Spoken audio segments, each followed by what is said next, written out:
देवावेतनमंसन्ते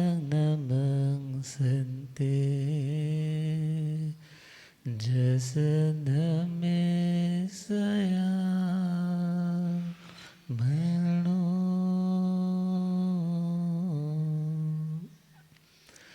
जे हाथ जोड़े बोरानो मेरी वंदना जे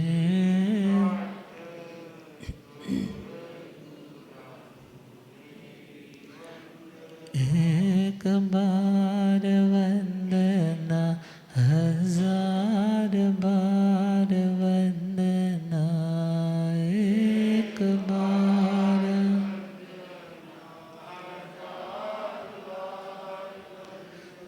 लाख बार वंदना करोड़ बार वंदना लाख बार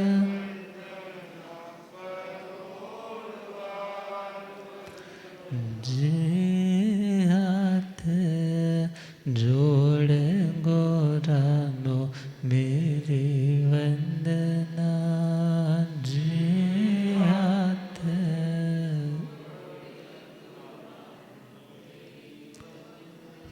अनंत अनंत शांति के निकेतन शासनपति श्रमण भगवान महावीर स्वामी के पावन चरणारविंदों में हार्दिक भावना वंदन नमन। मेरे अंधेरे जीवन को रोशनी प्रदान करने वाले परम उपकारी आगम ज्ञान के भंडार आगम ज्ञाता आगम पुरुष जिन शास्त्र रतन हिमाचल के श्री उपाध्याय भगवंत श्रद्धेय गुरुदेव श्री जितेंद्र मुनि जी महाराज साहब के पावन चरण कमलों में हार्दिक भावना वंदन। आदरणीय सेवा भावी श्री प्रशमित मुनि जी पाठ पर विराजमान परम विदुषी महासाधु वृंद, धर्म सभा में उपस्थित धर्मानुरागियों, सुशीलवती माताओं एवं बहनों, असीम पुण्यदय से भाग्यदय से आप सबको संतों का समागम और वीतरागवाणी श्रवण करने का सुअवसर प्राप्त हो रहा है। श्रवण कर रहे हैं मंगल मूर्ति तपोनिधि महासाध्वी श्री सुलक्षणा जी महाराज के पावन जीवन के संदर्भ में श्रद्धा के पुष्प शब्दों के माध्यम से। जैसे ही परसों सूचना मिली कि 100 नाम धन्य महासाध्वी तपोनिधि वात्सल्य वारिधि श्री सुलक्षणा जी महाराज अपना भाव पूर्ण कर गए, तो गुरुदेव भी फरमा रहे थे कि एकदम खिन्नता हुई, क्योंकि विचार था कि होशियारपुर के बाद कहाँ जाना है, विहार करके जलंधर की ओर। मगर अस्वस्थता आयुष्य कर्म जितना था उतना उस जीव आत्मा ने कंप्लीट किया, मगर उनका संयममय जीवन सबके लिए प्रेरणा स्वरूप रहा। वे एक छत्र छाया की तरह, जैसे एक माँ बच्चों का ख्याल रखती है, वैसे अपने भक्तों का, अपने श्रावकों का, आने वाले साधु सतियों का भी ख्याल रखती थी। अपने संयम में दृढ़ता और व्यवहार में बहुत ही कुशलता और वाणी में बहुत ही निर्मलता। कभी बोलना है, बहुत थोड़ा बोलना है। कुछ वर्षों से तो मौन चल रहा था। कोई स्वाध्याय के लिए, कुछ पढ़ने के लिए आए तो बोलना, उसके अलावा नहीं कुछ भी बोलना। तो उन्होंने अपनी वचन गुप्ती को हो, भाषा समिति को हो, उसको मुनि वृत्ति को पूरी तरह से चरितार्थ किया, उसको जीवन में अपनाया और दूसरों को प्रेरणा दी। और कुछ स्मृतियाँ हमारी भी जुड़ी हुई है। बचपन से ही घर में जब थे तब भी उनके पावन दर्शनों का सौभाग्य मिलता रहता था। और जब वैराग्य अवस्था में गुरुदेव के चरणों में थे, गुरुदेव जालंधर में विराजमान थे, तो वो शहर गुड़ मंडी वाले स्थानक से दाना मंडी मेरे ख्याल से 3-4 किलोमीटर होगा, सुबह सुबह ही सतियों को साथ लेकर के वहाँ पर पहुँच गए। वंदन नमन किया गुरुदेवों को और खुशी हुई उनको कि बच्चा गुरुओं के पास है। तो कहने लगे अभी नाम चंदन है, दीक्षा के बाद प्रभास रखना। क्या रखना? प्रभास रखना। तो उनका वो सजेस्टेड नाम जब आचार्य भगवन के सामने आया तो आचार्य भगवन ने ये नाम कृपा किया था। और बचपन से ही खूब प्रेरणाएं उनकी मिलती रहती थी। और दीक्षा के बाद भी कभी लुधियाना में मिलना हुआ, होशियारपुर में मिलना हुआ, जालंधर में मिलना हुआ, तो हमेशा जब वंदना करते तो हम उनको रोकते कि हमारी तो इतनी उम्र भी नहीं है जितनी आपकी दीक्षा है, हम तो बच्चे हैं। तो बोलते नहीं नहीं, साधु तो बड़ा है, आप बड़े हो, भले हमारे बच्चे हो। तो स्नेह भी देते और अपनी व्यवहारिकता भी पूरी तरह से निभाते। और उनका ये आदर्श जीवन जो आज भी ओझल नहीं होता, जब कभी भी रिमाइंड आता है कि इतनी उत्तम आत्मा जब कभी जाते, तो महाराज जी बता रहे थे ना, कभी माला, कभी आनो पूर्वियाँ, कभी किताबें, कभी पेन, जैसे एक माँ बच्चों को देती है ना कि कुछ ना कुछ मैं दे दूँ, तो उनका वात्सल्य भरा हाथ सबके ऊपर था और उनकी असीम कृपाएं हमने भी पाई। और गुरुदेवों का मंगलमय, गुरुदेवों के साथ उनका मंगलमय स्नेह भाव भी बहुत था। जब जाते तो नीचे बैठते, ऊपर नहीं बैठते। तृप्ता जी महाराज को थोड़ी सी प्रॉब्लम थी तो उनको बोल देते तू चेयर ले ले, मगर मैं तो नीचे बैठूँ। तो उनका वह विनय भक्ति भाव, परिवार में कमी तो आती है, संघ में क्षति तो होती है, और संपूर्ण श्रमण संघ बोले या संपूर्ण महासाध्वी चंदन बालाजी का श्रमणी संघ बोले, क्षति कमी तो आती है और वो अपूर्णीय क्षति होती। और कहते हैं जैसे पुराना घी बड़ा कीमती होता है, पुराना गुड़ बड़ा कीमती होता है, ऐसे ही पुराने साधु भी बड़े कीमती होते। और उनका जाना संघ के लिए एक अभाव है, पूरा तो नहीं होगा, मगर उनका वह यशस्वी जीवन सभी के लिए प्रेरणा स्वरूप है। महासाध्वी अनीता जी, बीबी जी महाराज और संपूर्ण उनका साध्वी परिवार इस समय भले जो एक रिश्ता जुड़ा होता है आत्मा से आत्मा का, महसूस तो अभी दैहिक रिश्ते के कारण कुछ वियोगजन्य दुख आता ही आता है, मगर वो आत्मा की नित्यता के ऊपर चिंतन करते हुए उनके बताए आदर्शों पे और आगे बढ़ पाए, ऐसी और शुभ मंगल हार्दिक भावना। तो इन्हीं मंगल में शुभ कामनाओं के साथ, गुरुदेवों की असीम कृपाओं के साथ हम श्रवण कर रहे हैं प्रभु महावीर गाथा। तो उस मार्ग पर चले। प्रभु वीर के पावन कथा, महावीर के पावन, पावन बनाएंगे, झड़ जाएंगे दुख जीवन के, सावन्य लाएंगे सा। प्रभु वीर के पावन कथा, महावीर पावन बनाएंगे, झड़ जाएंगे दुख जीवन के, सावन्य लाएंगे सावन। तो प्रभु महावीर स्वामी जो हम सभी के लिए एक लक्ष्य के समान, जहाँ तक हमें पहुँचना है, एक आदर्श के समान हमारे सामने उपस्थित है। तो प्रभु महावीर स्वामी ने अपनी जीवन साधना से क्या प्रेरणा दी कि तुम साधना करते जाओगे तो एक दिन तुम भी मेरी तरह सिद्ध बुद्ध मुक्त हो पाओगे। तो साधना का वो 9वां वर्ष, जब 8वें वर्ष का चतुर्मास राजगृह में संपन्न किया, और उस पूरे चौमासे में प्रभु का चौमासी तप रहा, 4 महीने उपवास। महासाध्य श्री सुलक्षणा जी महाराज भी ऐसी तपोनिधि थी, लिट लिट के चाहे अठाई हो जाए, लोग आते थे, महाराज पारणा कर लो, आपकी सेहत ठीक नहीं है। तो उनको यही होता कि मैं तो कर्म काटने हैं, मैं और क्या करूं, मेरे पास तो यही साधना है।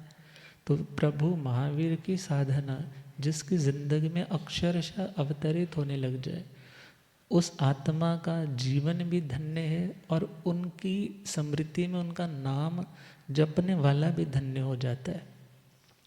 तो प्रभु महावीर स्वामी चौमासी तप आराधा और सोचा कि अब मैं थोड़ी साधना विशेष करना चाहता हूँ, कर्म कुछ ज़्यादा काटना चाहता हूँ। तो कर्म ज़्यादा कहाँ कटेंगे, जहाँ कष्ट ज़्यादा आएंगे। कष्ट ज़्यादा कहाँ आएंगे, जहाँ मुझे लोग जानने वाले नहीं होंगे। तो प्रभु ने फिर पुनः अनार्य क्षेत्र में जाने का भाव रखा। जैसे जो लोग जानते हैं कि इंडिया में बोलते हैं महाराज पैसा ज़्यादा नहीं कमाया जाता, फॉरेन में जाते हैं तो कमाई ज़्यादा हो जाती। तो बहुत से लोग ऐसे हैं जो सोचते हैं कि बाहर जा कर के कमाएंगे। तो प्रभु भी जानते हैं मेरे कर्म ज़्यादा कहाँ कट पाएंगे, वो तो लाड देश में कंफर्ट नहीं है। मगर आत्मा की उस कंफर्टेबल सिचुएशन तक पहुंचने के लिए उस डिस्कम्फर्ट को सहना ज़रूरी है। तो इस बात को ध्यान में रखते हुए प्रभु ने वहाँ से लाड देश की ओर, वज्र भूमि की ओर, अनार्य जो अनसिविलाइज्ड है, किस पर्सपेक्टिव से, रिलीजियस पर्सपेक्टिव से, उन लोगों को धर्म के प्रति, कर्म के प्रति, साधु के प्रति कोई स्नेह नहीं, कोई अपनत्व नहीं, कोई आदर का भाव नहीं। क्योंकि सेवा का जो स्टार्टिंग ओरिजिन है वो प्रेम से होता है। किससे होता है? तुम जब किसी की सेवा करते हो तो इट मीन्स सेवा is the practical version of unconditional love. आपके भीतर जो प्रेम है उसका ही एक प्रैक्टिकल स्वरूप होता है सेवा। यदि तुम्हारे में प्रेम है तो तुम सेवा भावी जरूर बन जाओगे, और तुम्हारे में प्रेम नहीं है तो तुम किसी की सेवा नहीं कर सकते। और उनके हृदय में संतों के प्रति कोई प्रेम भी नहीं और सेवा की भी कोई भावना नहीं। तो प्रभु सोचते हैं यहीं पर तो मेरे कर्म ज़्यादा कटेंगे। तो प्रभु चलते चलते उसी क्षेत्र में पुनः पहुंच जाते। अनार्य क्षेत्र में कष्टों के भरमार पुनः मिलते, भरमार पुनः मिलते, भरमार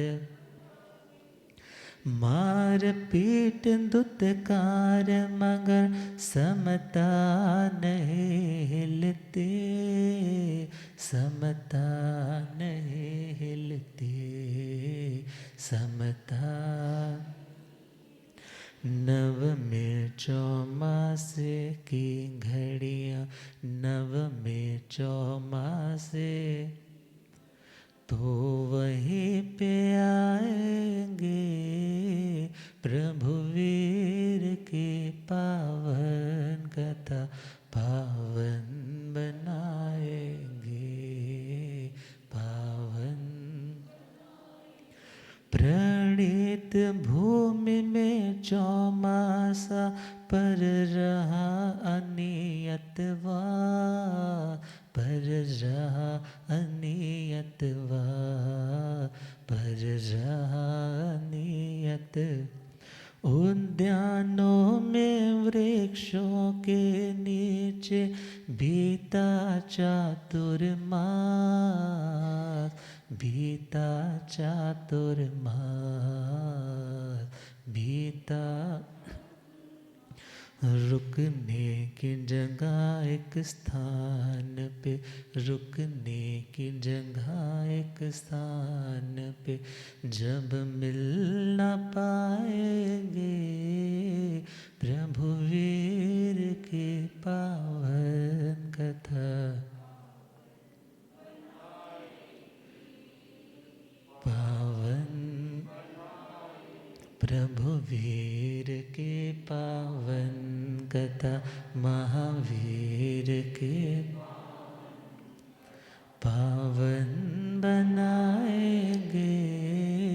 झड़ जाएंगे दुख जीवन के, सावन ये लाएंगे सावन।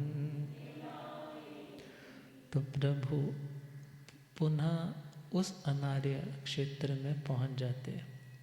पुनः का मतलब दोबारा, दोबारा मतलब पहले भी गए थे। पहले गए तो थे मगर पहले उन्होंने चौमासा नहीं किया था। क्या नहीं किया था? चौमासा नहीं किया था। अब इस बार चौमासे का लक्ष्य भी है कि वहाँ जाकर के चौमासा करना है, मगर वहाँ के लोग तो निर्दयी, अत्याचारी, कोई प्रभु को गालियाँ देता है और कोई प्रभु पर मिट्टी धूल फेंकता है, कोई प्रभु को मारने के लिए दौड़ता है, कोई अपने कुत्तों को गुरुओं के पीछे पीछे दौड़ाता है। गुरुदेव पधारे। हो रब मेरा सतगुरु बन के आया,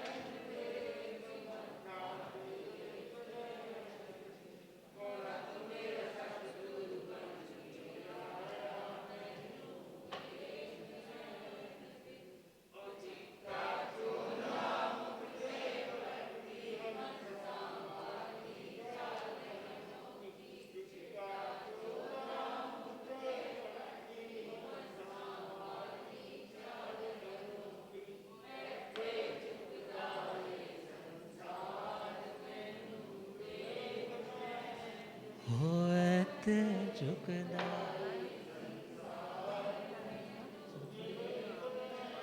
होते झुकदा संसार मैनो, हो रब मेरा सतगुरु बन के आया मैनो, हो मैनो वेख लैण देख मथा,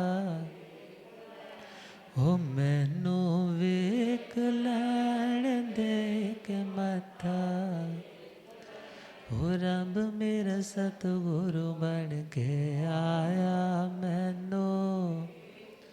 बोलिए आगम ज्ञाता आगम पुरजन शास्त्रतन हिमाचल केसरी उपाध्याय भगवंत श्रद्धे गुरुदेव श्री जितेंद्र मुनि जी। तो उस अनार्य भूमि पे प्रभु पहुँचे। जब भोजन ही मिल नहीं रहा, एक रात रुकने के लिए भी स्थान नहीं मिल रहा, तो ऐसे स्थान पे प्रभु चौमासा कहाँ पे करे?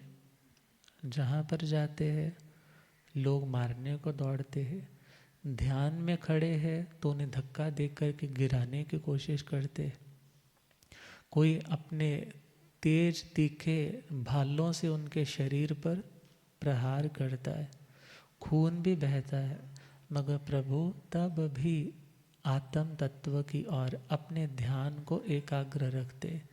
मेरे कर्म कट रहे हैं ऐसा आध्यात्मिक चिंतन निरंतर करते रहते।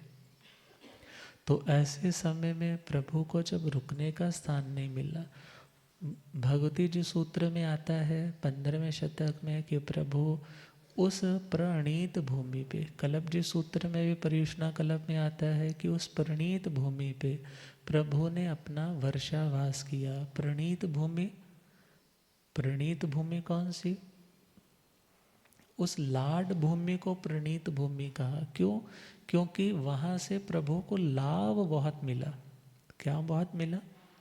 प्रभु को लाभ बहुत मिला। भले उन लोगों को बहुत घाटा पड़ा, मगर प्रभु को क्या मिला? प्रभु की साधना बहुत बड़ी। और प्रणीत भूमि जो बहुत उपजाऊ भूमि है, बहुत फर्टाइल्ड भूमि है, उसे भी बोला जाता है प्रणीत भूमि।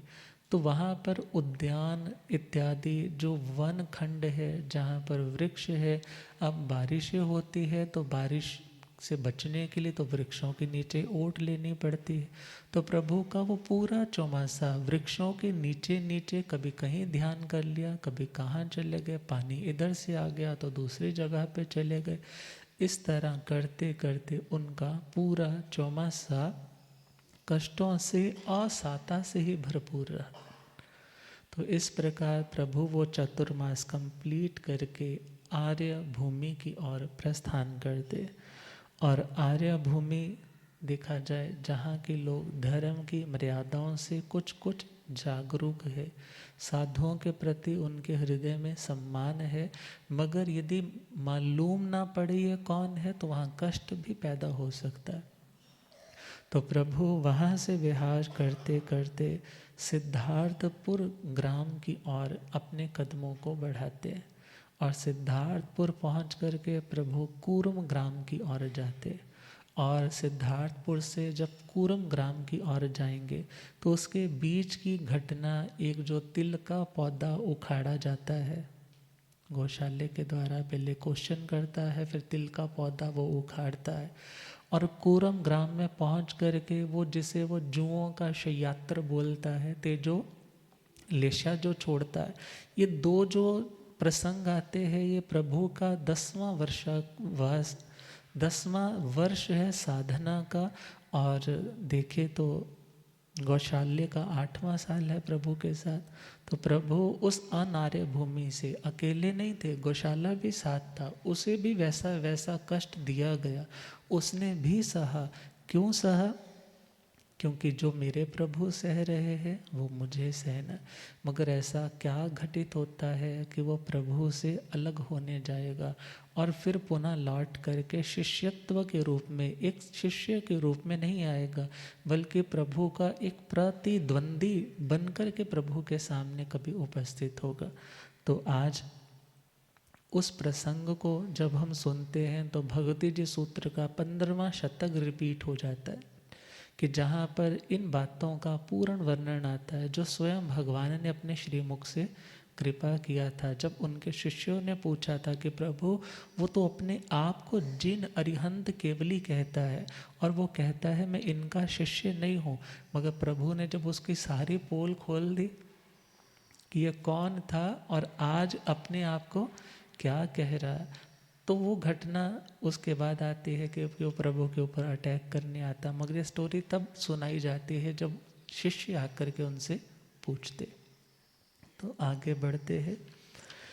शरद ऋतु के प्रथम मास सिद्धार्थपुर आए, सिद्धार्थपुर आए, सिद्धार्थ उस आर्य भूमि से कूर्म ग्राम को फिर बढ़ते जाए, फिर बढ़ते जाए, फिर बढ़े तिल के पौधे और वेशायन, तिल के पौधे और वेशायन की घटना आएगी, प्रभु वीर की पावन कथा घी पावन बनाएंगे। प्रभु सिद्धार्थपुर में शरद ऋतु का पहला महीना चल रहा है, तो वहाँ पर पहुँचे और वहाँ से प्रभु सिद्धार्थपुर से कूर्म ग्राम की ओर बढ़ रहे हैं। कहाँ जा रहे हैं? कूर्म ग्राम। और कूर्म ग्राम के रास्ते में चलते चलते मटमैला सा रास्ता होगा, मिट्टी भरपूर होगी और किनारों पे कोई ना कोई झाड़ियाँ पौधे भी लगे होंगे। और वहाँ पर गौशाले की नज़र एक तिल के पौधे पर पड़ी। किसके ऊपर? तिल का पौधा। प्रभु तो जब चलते हैं तो 3.5 हाथ नीचे देखते हुए चल रहे हैं। इधर उधर देखने का कोई मतलब ना, पीछे मुड़ के देखते हैं ना साइड, ना इधर ना ऊपर, जस्ट अपने इरिया समिति को शोधते हुए 3.5 हाथ प्रमाण नीचे देखते हुए यत्नापूर्वक, विवेक पूर्वक, किसी जीव का घात ना हो जाए, सावधानी पूर्वक, केयरफुलनेस के साथ चल रहे।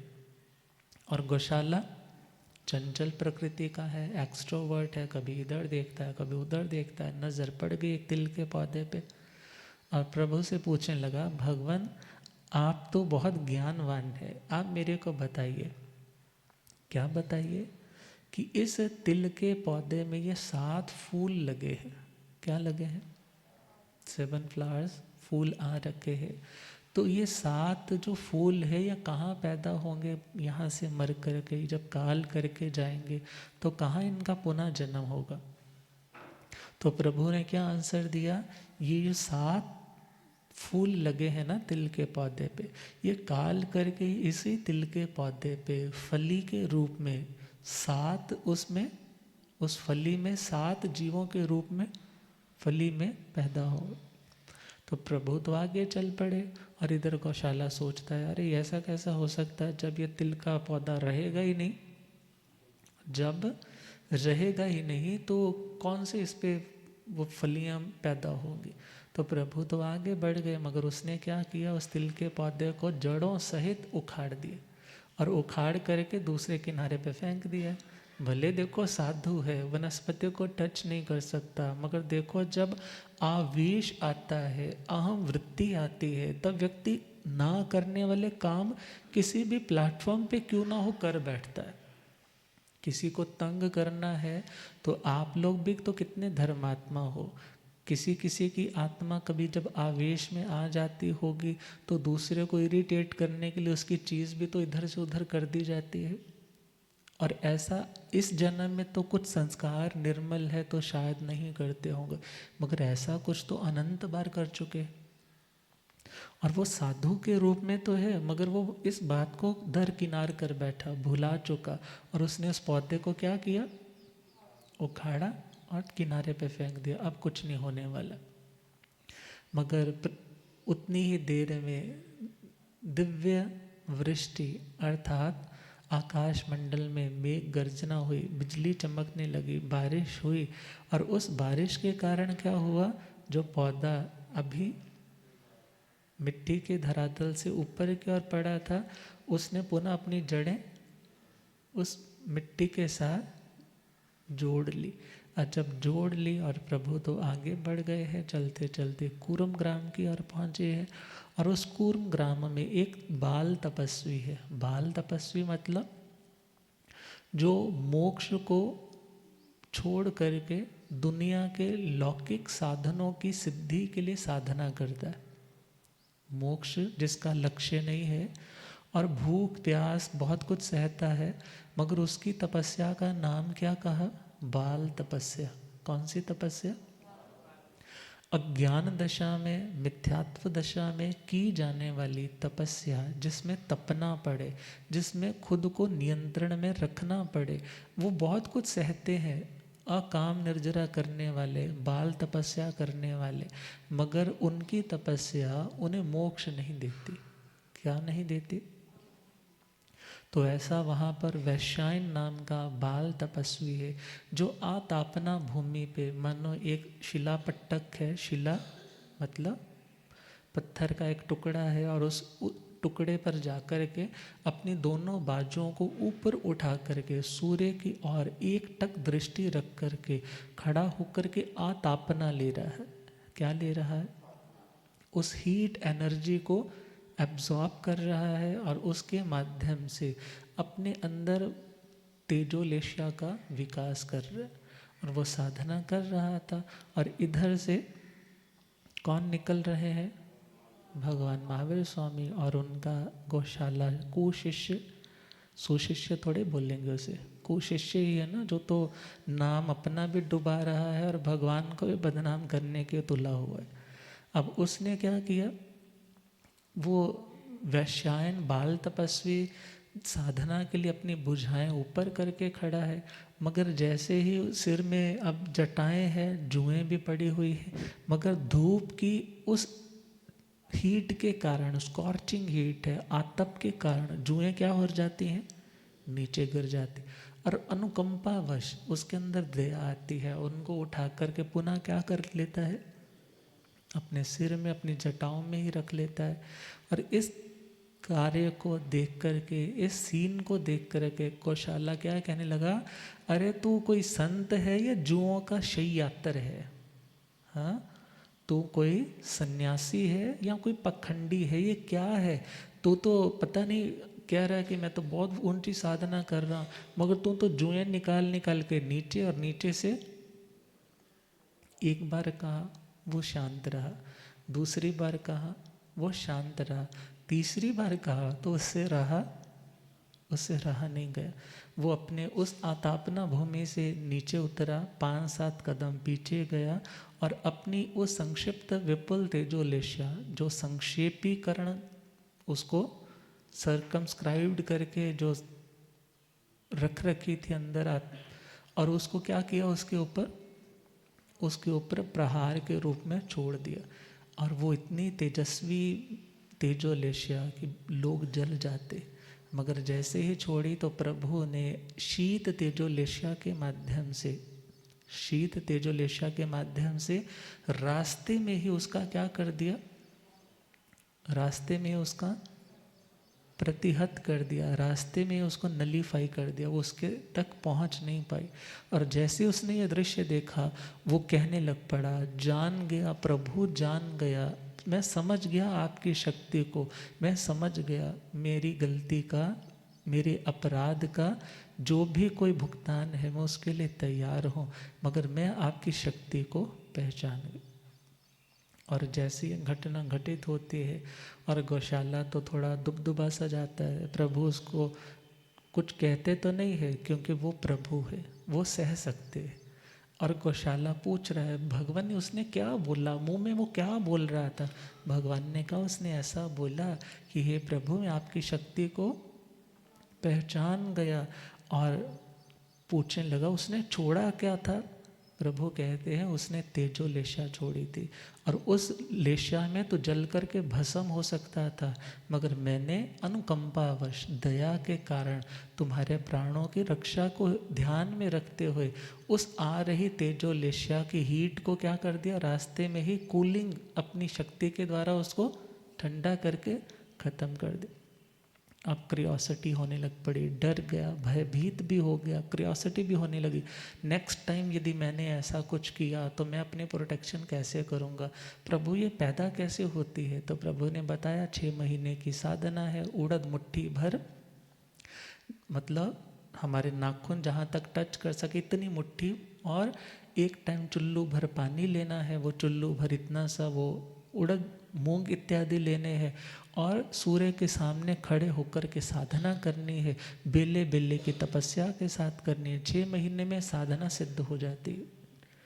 और जैसे ही ये साधना सिद्ध होने की बात सुनी है, चलो मिल गई जो चाहते थे। क्योंकि जब कुछ अधिकार आने लगते हैं तो बहुत बार शिष्य, बहुत बार बच्चे माता पिता से बगावत करने लग जाते हैं कि अब तो हम भी हीरो हो जाएंगे, अब तो हम भी भगवान हो जाएंगे। तो उसने भी मन में तो अब वो संस्कार आ गया कि मैं भगवान से अलग हो जाऊंगा।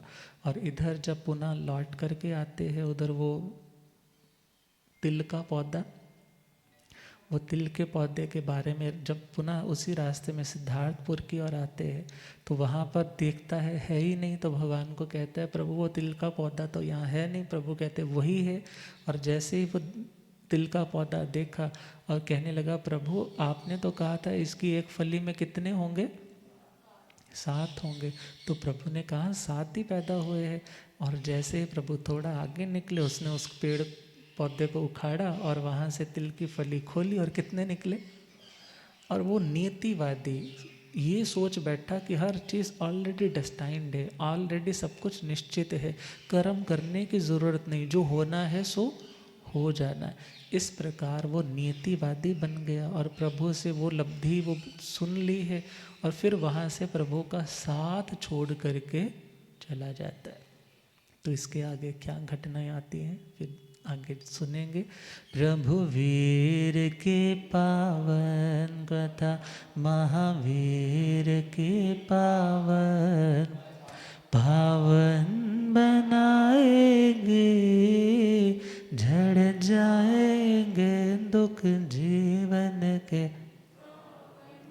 ये लाएंगे सावन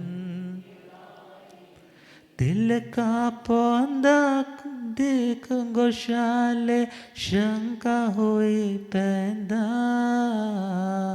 शंका हुई पैदा, शंका हुई। सात फूल के जीव प्रभु कहाँ जाकर हो पैदा, कहाँ जाकर हो पैदा।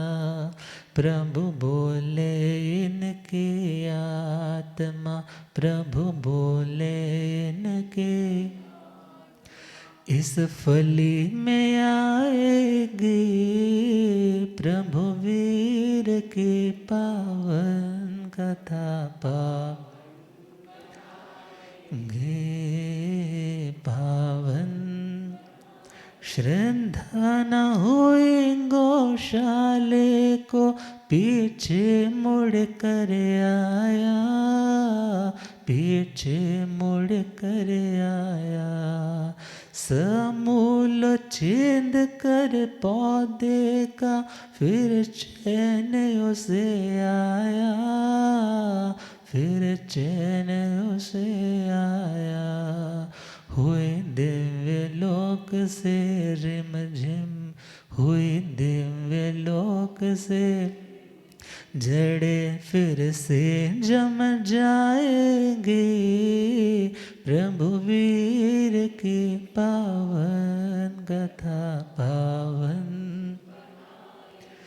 पावन बनाएंगे पावन।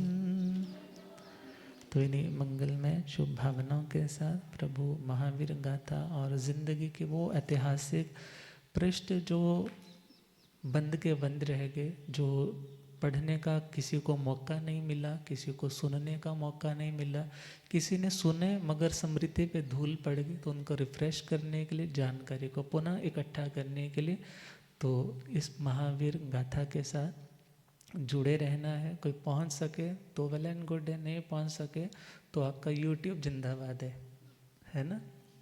तो आप अपनी उस ज्ञान की साधना को निरंतर बनाए रखें और आप लोगों का ये मंगलमय लाभ, आप लोगों की भक्ति की भावना, ज्ञान के प्रति रुचि, गुरुओं के प्रति समर्पण, साधु सतियों की सेवा की भावना जैसे पहले थी वैसे उत्तम है और आगे और उत्तम होती रहे। आने वाले को ये राजगृह से कम ना लगे, आने वाले को प्रभु की देवभूमि के समान ये साताकारणी लगे और आप लोगों की रुचि उनको बार बार आने के लिए मजबूर करती रहे। इन्हीं शुभ मंगलमय भावों के साथ कहने में, सुनने में, बोलने में किसी को कुछ भी बुरा लगा हो तो हृदय से, मन वचन काया से क्षमा याचना। इन्हीं भावों के साथ हमारे महासाध्वी समीक्षा जी महाराज ने महासती श्री सुलक्षणा जी महाराज की स्मृति में एक भजन लिखा है, तो अपना एक छोटा सा भजन कृपा करेंगे और उसके बाद गुरुदेव अपना मंगल में उद्बोधन कृपा करेंगे। और आज का लास्ट व्याख्यान है यहाँ का, और शाम को ये मेला बिल्कुल अकेला हो जाएगा। आपका स्थानक आप कहोगे महाराज अग्यों निकलने मन नहीं करता, स्थानक देखने नो जी नहीं करता, मगर आप लोगों ने जो इतना लाभ लिया है वो लाभ आपके पास है और आपकी स्मृतियाँ गुरुओं के हृदयों पे भी अंकित रहती है। तो इसी भावना के साथ ओम शांति।